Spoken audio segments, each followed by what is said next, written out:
আগুন যে কতটা ভয়াবহ হতে পারে সে কথাই জানান দিচ্ছে ছাই হয়ে পড়ে থাকা এই ফ্ল্যাট।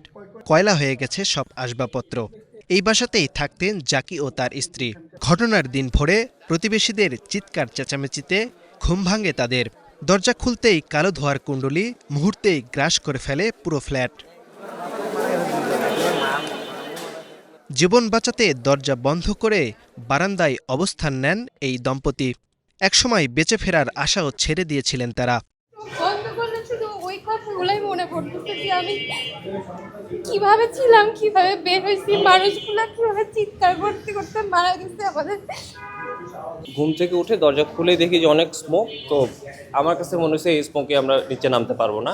ইনস্ট্যান্ট আমার মাথায় আসছে যে পিছনে বারান্দা, ওই সাইডে এয়ার ফ্লো আছে, ওইখানে বাতাস চলাচল করা যাবে, অ্যাটলিস্ট ওইখানে গেলে হয়তো আমরা সেফ থাকবো। তো আমরা ইনস্ট্যান্ট দরজা বন্ধ করে বারান্দায় চলে গেছি। ওখানে ব্যালকনির দরজা বন্ধ করে ওখানে আমরা প্রায় 40 মিনিটের মতো ছিলাম। শুক্রবার সকাল 7টার পর রাজধানীর উত্তরার 11 নম্বর সেক্টরের 18 নম্বর সড়কের 6তলা ভবনে আগুন লাগে।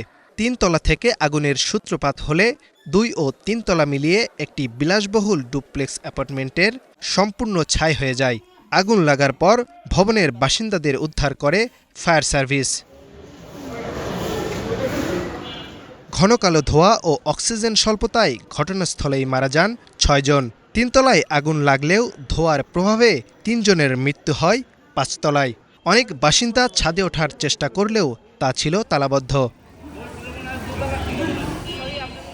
ঘটনার কারণ অনুসন্ধানে এরই মধ্যে কাজ শুরু করেছে ফায়ার সার্ভিসের 5 সদস্যের তদন্ত কমিটি।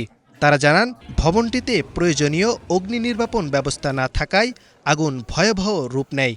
কারণ এবং ক্ষতির জন্য একটা কমিটি গঠন করা হয়েছে 5 সদস্য বিশিষ্ট। এই কমিটি তদন্ত করার পরেই আমরা বলতে পারবো তার কারণ এবং ক্ষতি পরিমাণ কত টাকা হয়েছে এবং কতজন লোক মারা গেছে এবং কিভাবে মারা গেছে। মারা গেছে তো 6 জন, সেটা আপনারা জানেনই, কিন্তু কিভাবে মারা গেল সেটাও আপনারা জানতে পারবেন এবং কি কারণে মারা গেল সেটাও আপনারা জানতে পারবেন। শুধু এক্সটিংগুইশার ছিল, কিন্তু আরও অন্যান্য যে ইকুইপমেন্ট থাকার কথা সেগুলো তো ছিল না এই বিল্ডিং।